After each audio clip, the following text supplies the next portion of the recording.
Hello, welcome everyone. My name is Araceli Esparza, in case you guys who this is.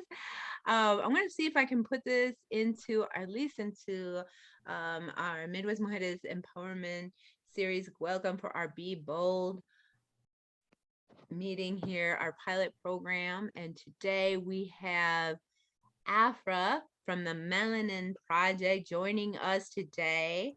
She will be teaching us some basics about financial planning, saving, kind of like going through those like hard struggles that we have at times for folks.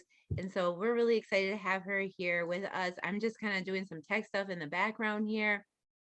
Avril, feel free to like elaborate a little bit more about your financial diva-ness and like what's up with the Melanin Project. And I'll be putting that in the chat as well. Okay. I'm just so excited about just looking over your founders and your advisors. I'm like, whoa, you Yeah. are a powerhouse, Avril.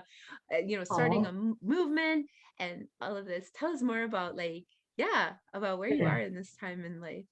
So first of all, I feel the same way about you, and I have to tell y'all a funny story. And Araceli will remember this. When you reached out to me, and I tried to cancel our meeting, and I'm like, "Sorry, I'm not going to be able to meet with you because you didn't show up." She was so gracious and so kind in her response. That wasn't me.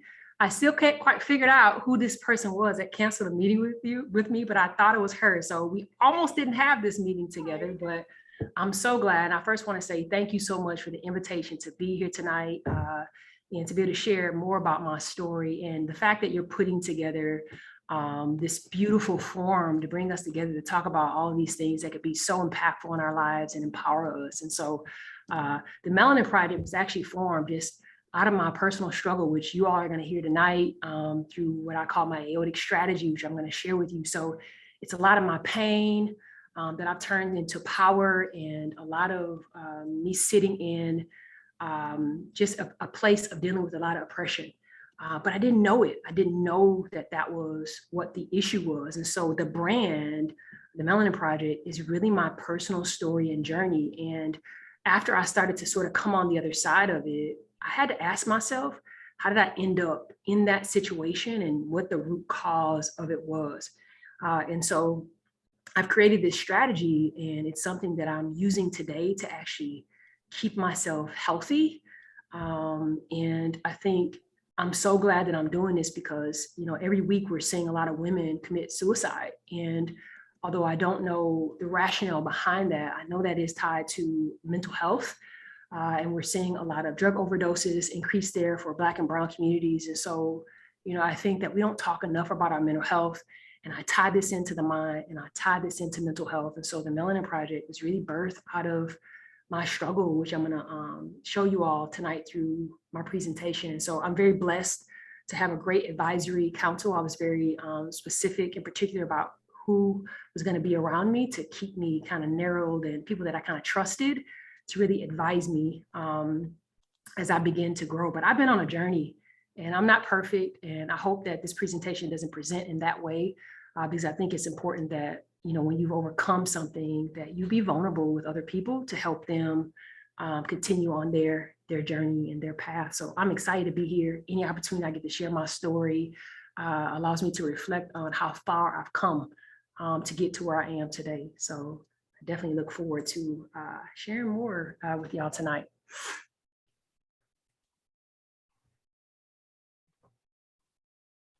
Yeah, hopefully I don't speak too fast. I'm a fast talker,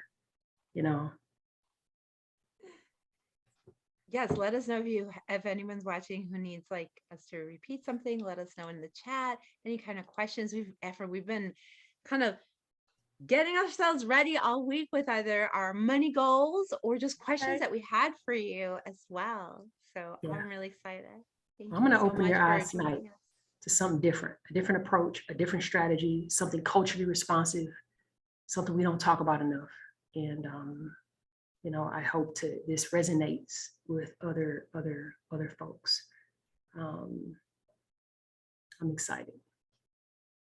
Oh yeah, and feel free to interrupt me, so I'll get kind of focused on my spiel. So if there's something going on in the chat, I may not see it, but it's okay to interrupt me during the middle if somebody has a question. I'll try to pause in between, but feel free to interrupt me if I don't see a question in the chat. And let me know you want me to get started now. I don't know if you want me to, it's my segue. Yes, Okay. I would love for you to get it started. This is awesome. Thank you all Okay. for coming. And I'm going to put a little bit of your background in the chat as well, so folks can kind of get a feel of your entire beautiful of your history. Thank you. Can you see my PowerPoint? Yes. Awesome. Okay, let me make sure I can see the chat. We'll probably get distracted by that, but so thank you all for having me again. Just grateful to be here tonight. I'm going to formally introduce myself, but I kind of want to give a segue into kind of tonight and what I'm not going to touch on. You won't need a calculator. I'm not going to touch on any numbers tonight because what I'm going to give you tonight is kind of what I call the 80%. So we're not going to dive into any budgets, spreadsheets, credits, debits. It's all mind. And I think it's really important that you understand this because it directly relates to your ability to build your budget and build your wealth. Although it's tied to my story, it's also going to be tied to you and resonating with you. I'm not coming from a place of judgment. I've been through a lot. I'm coming from a place of personal empowerment, but some things that I just need to kind of get out. So I consider this the real money conversation. And what I'm going to share with you, and so I'm not going to hold that back because again, I think that this is a conversation that we really should be having. So just buckle up a little bit. So my name is Afra Smith. I'm the founder and CEO of the Melanin Project. I'm a former Division I athlete, and I've spent over 2 decades in the healthcare industry. And so my educational background includes a master's of business administration, a bachelor's of science in gerontology, a certificate in long-term care, and I'm an ACRE alum, which stands for Associates in Commercial Real Estate, because that's the tool that I'm going to be using to build wealth and to catch up from all the damage that I did over the course of multiple decades, which I'll share with you all tonight. So here's what we're going to ground in tonight. It's called aotic. It's 80% of what you need to know to master your budget. The other 20% we won't touch on. It's the foundation. It's super easy to budget. Like anyone can learn to budget, but this is the part that I struggle with, what I see other people struggle with, and also it's a healing principle. I got a lot of pushback on using the term financial wellness, but once I get through this, I'm going to directly tie why our financial issues are related to our wellness and impacts to our mental health and things that we're going through along our journey in life. And so the frame of aotic focuses on 3 key principles: recognizing your emotions, educating yourself, and empowering your life, right? So although it seems very surface, I hope you all stick with me on this. The A stands for acknowledge the problem and ask for help. The O stands for own your behaviors. That is the danger zone. The D stands for develop selective hearing. The E stands for educate yourself. And the C stands for celebrate you. So all these strategies are really interconnected. And throughout the presentation, again, I'll pause in between to check if there's questions in the chat. But again, feel free to throw those in there. I may or may not see it. So Araceli, please feel free to interrupt me. So I'm not embarrassed by anything I went through. You know, it may be a lot of tea to some people. It was tea probably when I came out to tell the world that I had this problem that I was struggling with and what I did to overcome it. But it's really my testimony, right? Like it wasn't always this way that I was so comfortable being vulnerable, sitting in front of people, telling my story of being broke, right? But I want to check a few boxes so that you all know that you're not alone. And so you know that I have been there, and I'm sharing this because I want you to know there's light at the end of the tunnel, and I'm living proof that you can overcome your financial burdens. And so I'm going to start this with a story of kind of how it got worse for me. So I was living in Texas, and I lived in the Dallas-Fort Worth area for about 8 years. And one of my best friends introduced me to my good friend. And she said, "Hey girl, did you know you can go and get payday loans and not pay them back?" And I said, "Oh, where do they do that at?" So I was very intrigued by the possibility of going to borrow money and really not having to pay it back. And so I spent a period of time using payday loans to finance my lifestyle. And I didn't just have 1 to 2, I had 10 to 12. And it got to a point where I had so many payday loans that I landed on check systems and I became unbanked, meaning no financial institution would allow me to open a bank account because I had bounced so many checks. And my strategy was I would go get the payday loans. And when it was time for them to take the money out, I would go close the account. But what would happen is the account would pop back open. So I did this so many times, like I became the poster child really for payday loans. And at this time, I was already burdened by student loan debt. I had a massive amount of student loan debt. So my strategy was just to defer it. Again, not really thinking about it. And sitting in corporate America, not making a lot of money at one point in time, and trying to get promoted, I decided to go back to school. So you saw the education I had. Like, that's just one story about how polished a person can look. But this is the backstory where I'm sitting in corporate America. I can't get access to a bank account. I have a massive amount of student loan debt.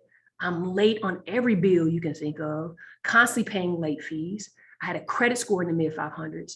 And then to make matters worse, while I was trying to get out of my situation, I was faced with institutional bias, right? So here I am, a degreed Black woman, afraid to speak up about my circumstance. There was no psychological safety for me at work to ever talk about this. They barely let me in the door. They didn't want to promote me. And this was my focus. This was how I saw the world. I spent a number of years in the club. Let's be honest, Thursday, Friday, Saturday, and Sunday, you could find me in a bar, in a club, partying, having the most amazing time, right? I used payday loans to take trips. I used payday loans to eat out. I used payday loans to buy rounds of alcohol for everybody. This was my lifestyle, right? This was all I knew. I didn't know any better. And at this time, this is what everybody was doing. So I normalized it, right? There was nothing else for me to do. And what I didn't realize is there was actually more going on with me than I realized. And it took me until I got to the path of trying to get out to really understand that. And I hope to tie that in for you all tonight. So let's jump into aortic, now that you've heard my story. And I first want to start with the A in aortic because it's the most important step and it's the first step, but it's the hardest. You know, it is why people fail. It is why people don't open up, because unless you're willing to acknowledge that there's a problem, you can't go get the help you need, right? You know, everybody was to blame for my circumstance. My family was to blame, although many of them didn't even know that I had this going on.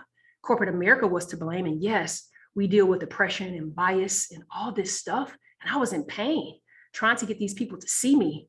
And my release for it was, I'm going to go back to get more education so they could see that I'm worthy of this promotion and this raise, right? But my final straw with corporate America was when I didn't get this last promotion. You know, so many people had been promoted over me, even though I was equally qualified, or maybe they had less experience. And so it was my last straw. And my light bulb came on and I said, what are you doing? You know, what are you doing? You know, I'm giving all of my power over to these people and I'm participating in my own oppression. What are you in control of? What about your circumstances that are you in control of? And I realized that in order to get out of my situation, I had to fix my financial house. I was dependent upon corporate America for my survival, and they weren't giving me that. And so I continued to go back to school, only to realize that data shows that I was a statistically speaking, a degreed Black person is going to build less wealth than a white person with a high school diploma. So I set up to fail. So I'm following a system that I was designed to never work in. So that was my mentality. And so I got angry. My response was anger. And then I finally realized, why are you angry? What about your situation are you in control of? And what I was in control of was acknowledging the fact that I played a payday loan game. That is how I dealt with my pain. I had anxiety. I had high functioning depression. I was working really hard. I was functioning, but I was depressed, which is why I was in the club Thursday, Friday, Saturday, and Sunday, coping with the fact that I was unhappy over here. I had to be an imposter here.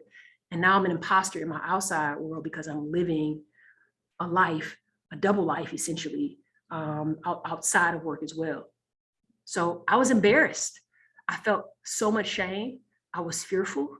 I had the anxiety, living the double life, keeping up with the Joneses and clubbing and having a good time. But don't get me wrong, I thought I was living my best life because I was having a good time. I was turned up. I knew every line dance you could think of. I closed the club down. And by the time my check liver light came on, I spent more money. The drunker I got, the more money I spent. That was just the reality of my situation. But I was actually harming myself. But I had no idea in the moment that I was doing that I did damage that would last me for years to come. I was financially illiterate. And this is the reality for many Black, brown, and poor people. We have normalized this kind of behavior and other behaviors for generations. And so I'm going to tell you and show you why this behavior is dangerous a little later on in my presentation. But when you're open and honest, the right people come into your life at the right moment to give you guidance. So although this was hard for me to go sit and just put it out in front of somebody, I was nervous. I was filled with anxiety to go sit in front of this lady, but she was so kind. She was so respectful. She was not judgmental. She understood my circumstances, my racial identity. And when I messed up, there was no judgment from her. You know, she just helped me learn the basic strategies of budgeting. I would have never been introduced to her had I not opened up and had I not been loud about where I was trying to go and what I was trying to accomplish. Because at the end of the day, you can't heal from what you're not ready to be open about. It just won't come. You'll keep everything inside. When you're open up, your tribe shows up. The people who are supposed to be in your life shows up. Your support shows up. You'll learn about products and services you never knew existed. Your friends and family will also start to open up to you. And this makes them start to look at your own behavior. So now you're looking at building generational wealth. My brothers and I eventually started a credit score competition. We're very competitive in my family. So, you know, it was natural for us to start this. We didn't do it on purpose, but we're taking this journey together, right? And that's okay, because I love that we're talking about our next move, even though it's not perfect. So my point with this particular part of the strategy is that the road to wellness is, number one, you got to acknowledge what the problem is, what the root cause is, and go and seek the help. Even when you face institutional bias like I did, I faced a lot of judgment. I remember every bank I went to, every organization I went to. I remember everyone. I remember their faces. I remember all of them. And these are places I would never refer someone, but it didn't stop me. I wasn't going to allow that to stop me from the goals that I had. And this is freedom in itself. When you begin to open up and you put it out there and you have a plan, it allows you to mentally let go of a lot of things that you've been festering. And of course, that sense of community that you'll build through this. So I just want to pause for a minute, because that was really heavy. And I just ask for you to just reflect on your life and where you are and what your story may be. It may not be the platter of mess that I had, but you may be able to identify with some of what's shared. So I want to just pause for a minute just to check the chat. Anything in there, Araceli? I'm here. Everybody's like, okay, I cannot believe what you just like. Whoa, you took us like seriously from like the late 90s to like a lot of people's reality. I know when I started working here, like, yeah, back in 2001, 2002, that was my main thing. Working as a social worker here in Madison was helping people not do, not do those, get them out of that. I remember like going there and fighting for people's cars, literally fighting for their cars, or like they have my title at the city, like they have my life. I'm done. I remember, and these are all kinds of economic women from different backgrounds. You know what I'm saying? It wasn't just, and you would go from one to the next and go to, like you just described it, and wow, everyone's saying you're speaking all kinds of truth. This is a lot. Whew. Here's one thing I do want to say, because I saw one comment in the chat, and I do want to address this. And Araceli, you and I talked about this online recently. That there's a big difference between confidence culture and asking people to be resilient through oppression. That's not what I'm saying, because we go through stuff, and you do have to process that, but you have to process it and you got to put it somewhere, right? You can't hold on to it. And I think that the personal empowerment piece is a lot different than us being accountable for someone's conscious or unconscious behavior towards us, right? I choose not to give energy to that. It's still present, but I'm not going to give energy to someone else's ignorance. And so I think that is the piece where I say, let's focus on the personal empowerment, but I'm never telling anybody that they should be resilient through the face of what we have to deal with on a regular basis, many of us. So I wanted to make sure I cleared that part up. Thank you for clearing that part, Afra. Absolutely. Absolutely. It is difficult to open up to the community. You come across people who say that you are part of the community, yet they judge you and put you down. It's hard to let go. She was like, yeah. And some of it can be very systemic, with policies and procedures and things like that. So it's definitely impactful. No, and I think too, if we don't value ourselves, then we are hesitant to pay or want to value other folks doing the same thing or wanting to do the same thing that we maybe desire too.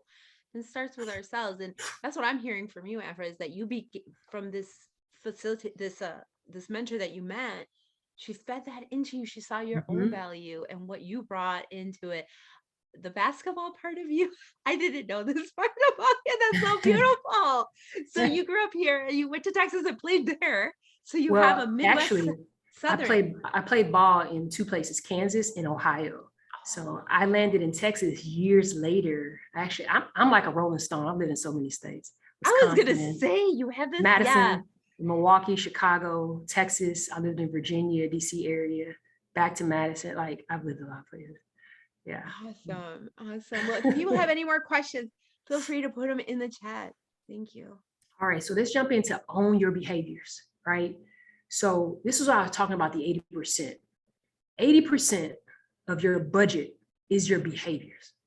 And I know this sounds crazy, but that's really what it is. The other 20% is not what we're touching tonight. That's the easy part. That's you putting the numbers in a spreadsheet.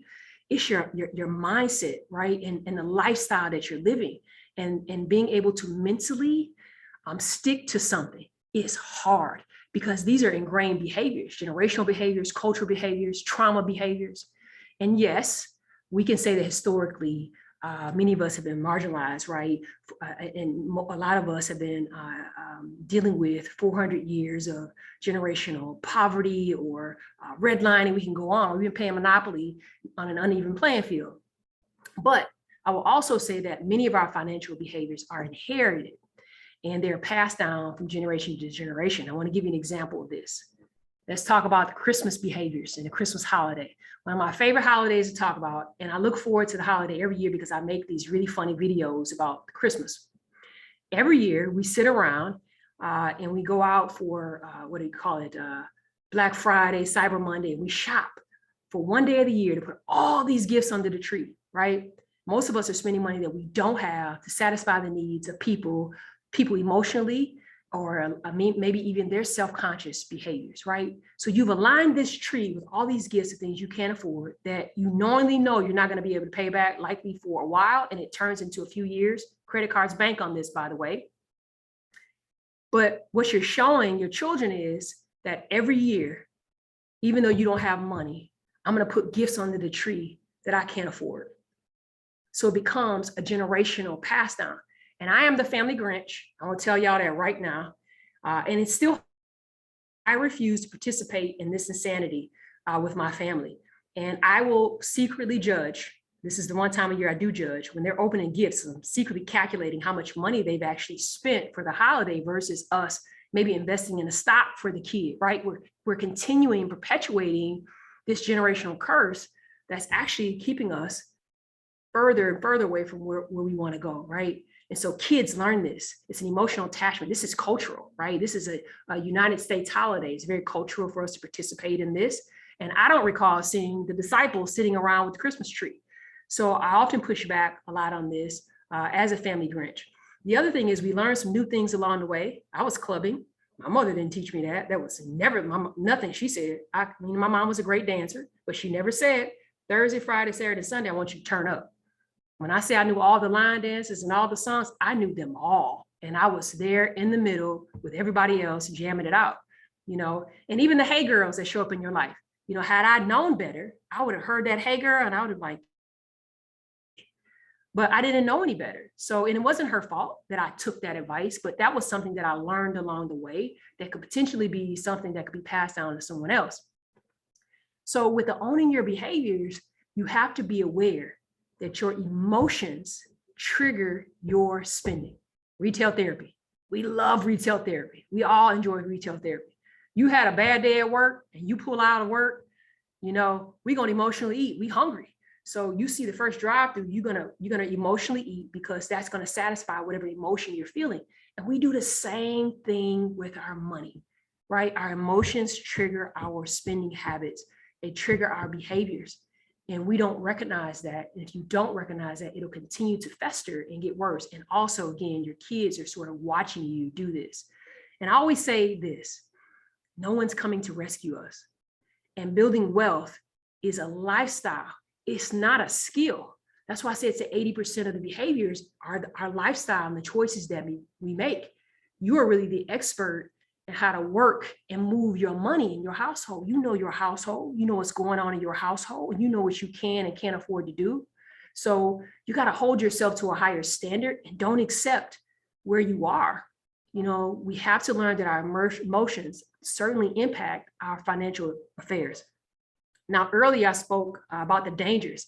Now I want to get into that in more detail. Does anybody know who this is? I always like to ask if anybody knows who this gentleman is.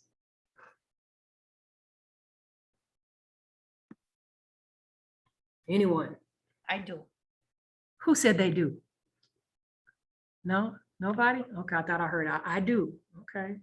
Well, this is Curtis Wall Street Carroll. Curtis Wall Street is currently incarcerated, and he's been incarcerated for many decades now. He went to jail at a very, very young age.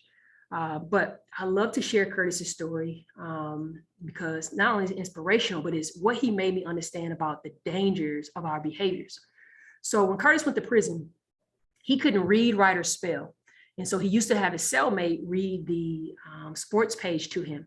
And on this particular day, he actually grabbed the wrong section of the sports page. And so the older gentleman said, "Hey, youngin, you pick stocks?"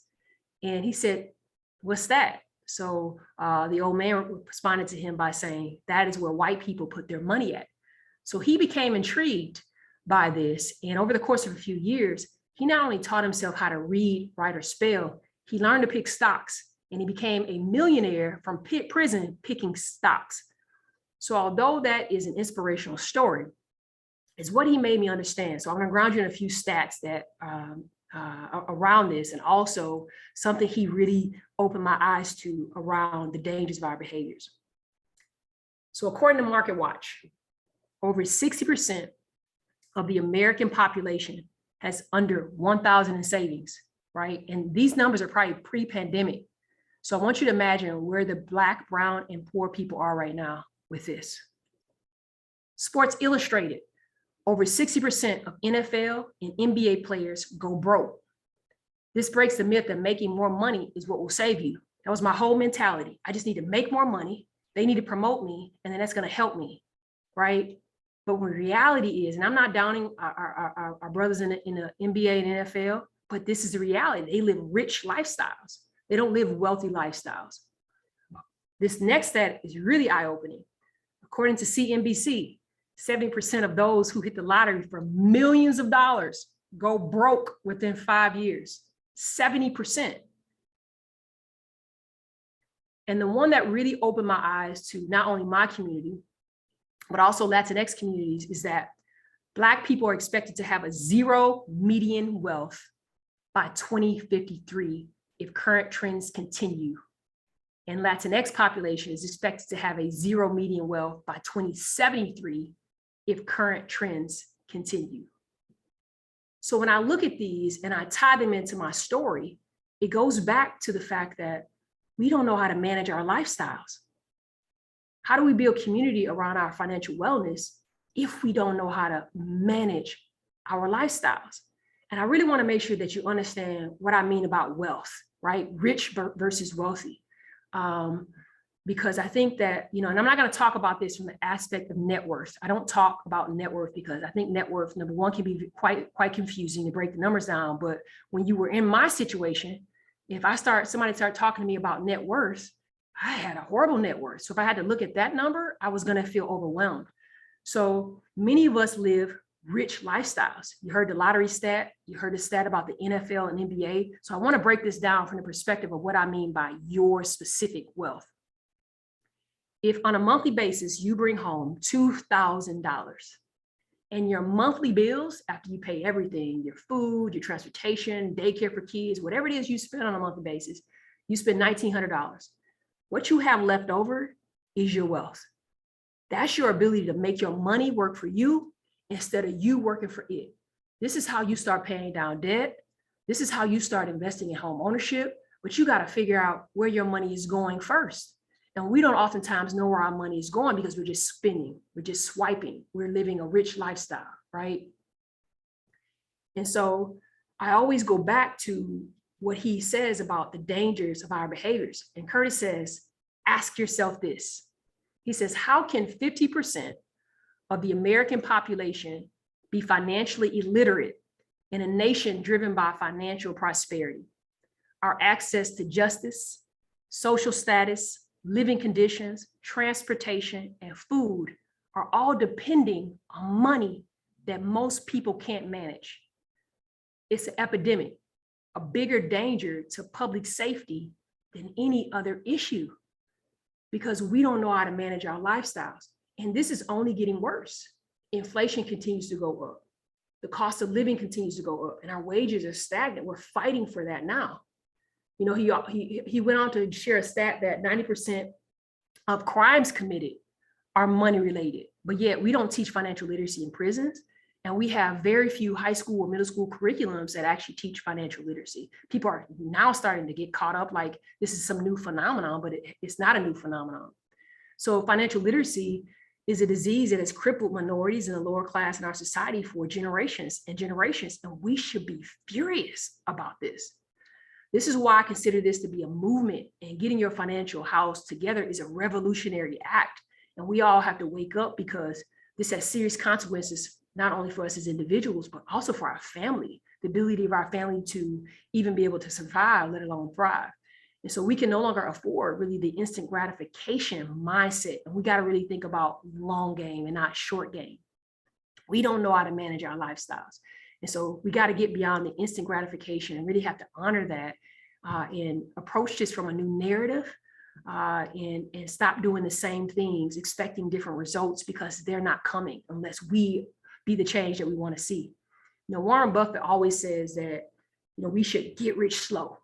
And when you're living a financially well lifestyle, you really start to understand and appreciate that.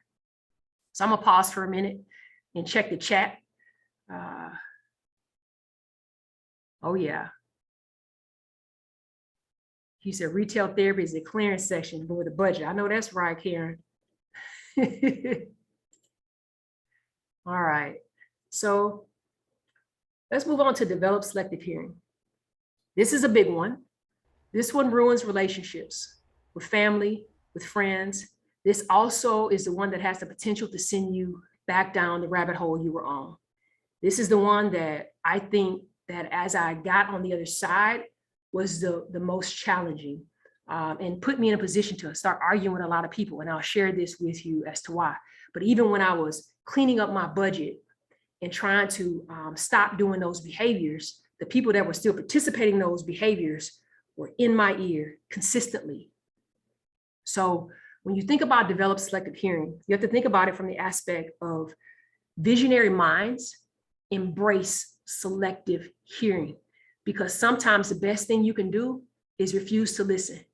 You have to be careful who you share your hopes and your dreams with, because people will place their fears upon you. They will project. They will project what they don't feel they could do, or they will project what they themselves have failed at. And it is constant.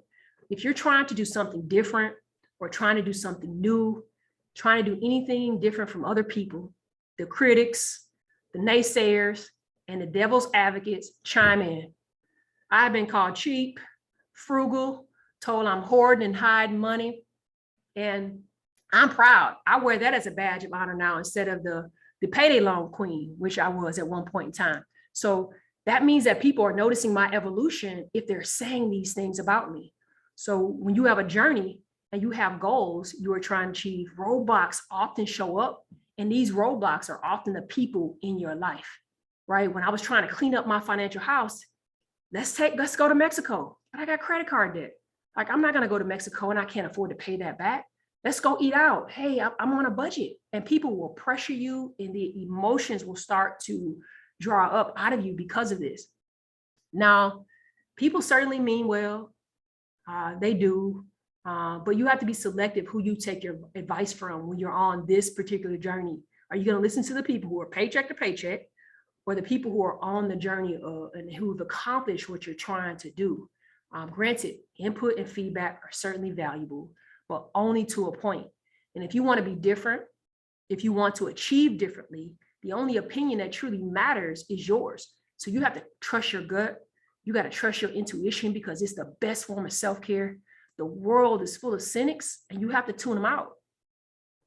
I gave you a couple statistics, and those statistics ring true. And we don't often think about our lives as a statistic. I was a statistic and I found that out later. Had I known that I would have never been able to pay my student loan debt back, I would have never gotten a degree. It never really paid off for me, but I'm still paying student loan debt today. That $30K in debt that I paid off wasn't including my student loans, right? That $30K allowed me to feel healthy and happy and get my credit score to where it needed to be so I can go purchase home and dib and dabble in a little real estate. So you do have to be selective and say, thank you for the feedback and move on. And the one thing I'll tell you is do not argue with people. It is the most frustrating thing and it will impact you emotionally, especially with your family. When I start diving into real estate and start taking risks there, everybody had an opinion about what I was doing, but nobody offered me any money. But they began to project how they were feeling upon me. So these are things that you just have to be mindful of. I just let it go in one ear, out the other. I process it and I let it go, because if I listen to the criticism and the lack of confidence that other people have in me, that can impact you greatly. And it can send you down the total opposite of where you're trying to go, because that fear is now set within you and ingrained in you. So that is my feedback on develop selective hearing.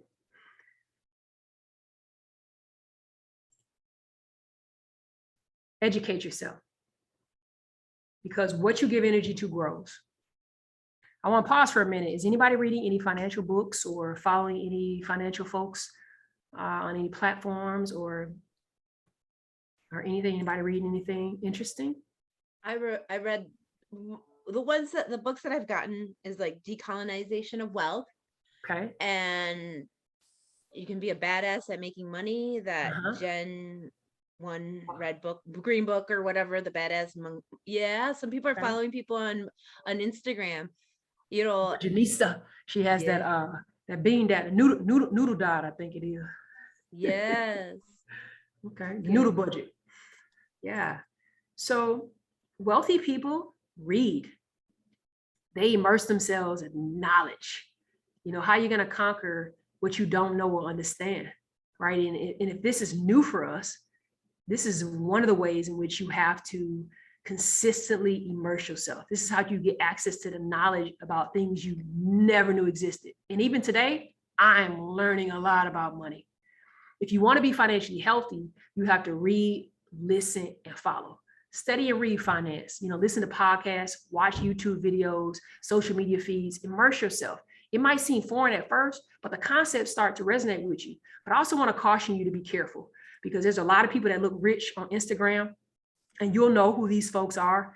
I seek out the people who are willing to be vulnerable and share their story. They may have a Bentley today, but they also are telling you what they did before they bought that Bentley, right? They may have lived with their parents for 10 years and they had a come up story, right? And that they're using taxes and positive debt to pay that car off versus using the money they're making to go and buy something that's not going to accumulate more wealth. So you do have to be careful who you're following. And some people just want to sell you some things. So just be mindful of that.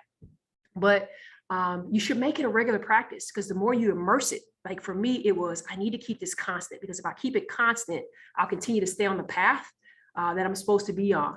And a lot of us say we don't have time, but you got to consider this like brushing your teeth or flossing. If you don't do it, your teeth will fall out, right?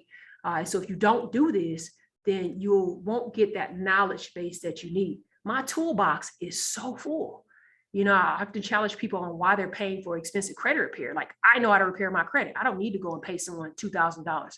So if I ever damage my credit again, I know how to get out without paying someone a massive amount of money. There's nothing wrong with using credit repair, but I'm a firm believer in keeping my toolbox so thick that I know how to get out of any situation, or actually be able to consult with people on getting out of any situation.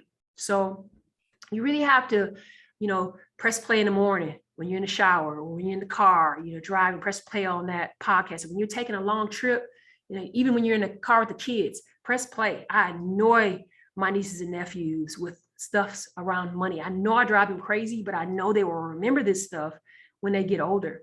I still today follow several financial experts. I read their books. I read Dave Ramsey, David Bach, Susie Orman. I read all their books. They have different strategies. Not all of them are culturally responsive, but there are parts of it that I'll take. And I'll give you an example.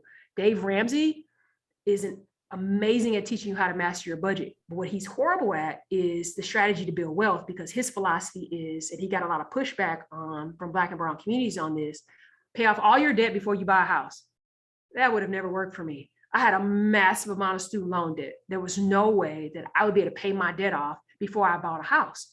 And so that doesn't work as a culturally responsive solution for many communities of color. So I would never advise someone to pay off all their debt before they go buy a house. Many of us won't be here by the time we do that. So again, there are some parts of experts, you just take the bits and pieces that work for you, which is why I always say having a good solid financial strategy is really, really important to building your budget, but also building wealth. So your family has to make sacrifices. You know, while you're educating and you're sticking to that budget, they're going to have to make sacrifices, and they're not going to understand why. So I think the education is also important for them, because as you're starting to build the wealth and accumulate it, are they going to keep it? And the only way they're going to keep it is if you teach back. And teaching back means sharing your mistakes, which I often do with my nieces and nephews. I don't have any children, so they are my babies. And I want to leave them a massive amount of money, but I also want to make sure that they're going to be able to keep it. I want to share a story here for the people that are coupled. I love this story. So I read it in the paper once about this guy who had a dating budget, and he liked a lady, and they agreed to go out. And she asked him if they could go to one specific restaurant. And he waited till he got home to reply back to her, because he needed to make sure that he had enough money in his budget to be able to do that. He got home, he realized he didn't, and he texted her back and said, "Hey, I can't take you here this week, but I'll take you there the next time we go out." So he said he knew that she got the message because he could see the 3 dots. He had an iPhone, but she never replied back. So 3 weeks later, she sees him on national TV, and she realizes he's a multi-millionaire. And we know what happens next, right? So she texted him, and so he went to go reply back. He said because he wanted her to see the 3 dots. And so, you know, I often speak about this as us being principled about how we approach life. You know, this is the kind of person I would want to date, somebody that's principled, somebody that sticks to a budget, but oftentimes we put pressure on each other to purchase things that we know we can't afford, or that's going to put our household in a bad situation. And so we have to think about that for those who are couples here. Again, think about how you are infusing this into your lifestyle inside of your house. You know, and even holidays, you know, you have so many of them now. Sweetest Day, we got Valentine's Day, we got Christmas, we got birthdays, we got anniversaries, and amount of money you'll spend out. So it's important that you talk about these things as a couple, and to find someone that's really like-minded, because that can take your whole house down if 2 people don't have the same principles as it relates to building wealth. And I always say a couple can build wealth a lot faster than someone who's single. So I'll pause just for a minute before I get into the very last strategy. All right, nothing in the chat. All right. So the last one, I think there's been a lot, maybe not questions, but everyone's like, I think really vibing on everything you've been talking about. A couple of people are putting down, you know, people that they see in videos and so forth. And although that's great and all and everything, I think there is value to actually like reading it and kind of following a journey from like start to finish on that, and just really diving ourselves into that too. Can you talk a little bit about the concept of affordability, said Stephanie Munoz? Yes, thank you. Very interesting question. I've never had this question before. Okay. So affordability. Yeah. I believe affordability is based on your budget. If you build your budget right, you can live a very comfortable lifestyle. And affordability is all about having enough money in your budget to be able to do something or to save up for it, but you shouldn't have to assume a debt to be able to do it. And there's nothing wrong with leveraging credit cards. I do not use a debit card ever for anything, but I also pay my credit card off every single month before interest accrues, right? I don't spend more than what I can afford to pay off. So when I think about affordability, I think about that from the concept of how you build your budget. Do you have that emergency fund? in the event of emergency, if you don't have your emergency fund, then affordability looks like, oh, I can't go out to eat. But there's nothing wrong with budgeting for those types of things. But it's important that you stick to paying off debt, having that emergency fund, sweeping your cart, what I call cart sweep, which you all are learn in the next session. But there's nothing wrong with treating yourself to things, which is this last strategy around sort of planning. So that's how I look at affordability. If you build it in your budget, and affordability doesn't look like I have $2,000 sitting in the bank and I have enough money for shoes, because my principle is if I can't buy 4 or 5 pair of them, I'm not buying it. You know, that's my new principle for myself. I love shoes. I love shoes and watches. Even back in the day, I love shoes and watches. And today, that's how I treat myself. I love Jordans. I'm a sport fanatic. So I love shoes and watches. That's my thing. But I have to be careful, right? I'm no longer living this rich lifestyle. I'm living a wealthy, financially well lifestyle. And I'll be honest, I've changed. I don't even want those things. I can't even tell you the last time I went shopping. I had the same pair of jeans for 5 years, and literally it doesn't bother me. I don't think anyone else notices.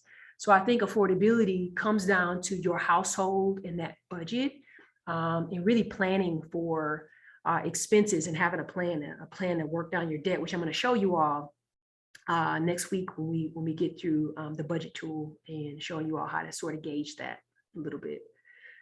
I see another question. We have a daily budget. Are there any apps you recommend for doing a budget?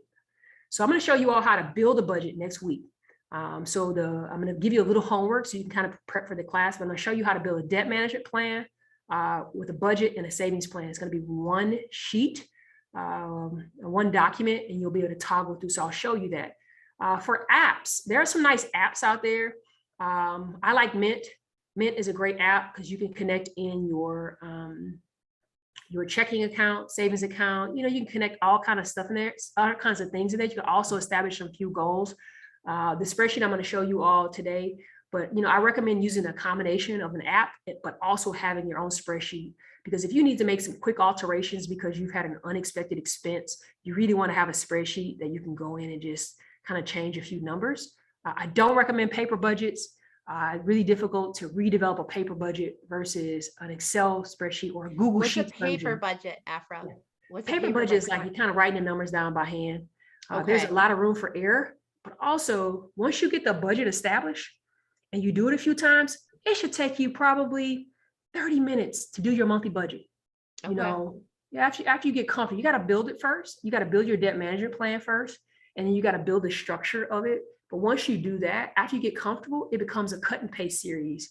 And then sometimes you have these unexpected expenses, and literally once you're putting the numbers in there, it kind of changes your budget a little bit. But you can't do that with paper. You can't go in and change the number without redoing all the numbers, and it can be very frustrating using a paper budget. For sure. And I know some of the ladies here are, maybe not know how to work an Excel sheet. And so I would encourage you to, watch a YouTube video for what Afra's talking about. You really don't need a whole course. You just need to know how the cells work and stuff like that. A real basic 30-minute course on YouTube on Excel 101 should help you prep to editing a worksheet that Afra is going to show us. I think I saw it already in the material she sent us, and it's fairly simple and basic. And then we've had some comments saying, my bank doesn't cook up to Mint. Well, neither does mine either. But if we go to our banks and ask them as financial advisors, they're supposed to tell us, right? Like what apps work with us, and make an appointment with them and have them show you how to best use their online banking. And a lot of them have that part of their app already, and they have third-party vendors that would assist you, that would be able to talk to your accounts. But I'll let you keep on going, Afra. Yeah, absolutely. And the budget will be a plug and play. So I've really developed that spreadsheet. All the formulas are already in it. It's literally a plug and play for you all. And I'll give some little basic tips, but I agree with Araceli. You get used to it, but it will be great if you just will get yourself just a little bit of overview of it. But I'll give you some little tips and tricks just to maintain it. But yeah, it can be one of those things that can feel defeating if you're not used to using it. Congratulations to Perla. I want to shout you out, for your 3-year journey of your living affordable and comfortable. There's nothing wrong with that, right? It takes patience and it's a process. So congratulations to you to getting to where you are.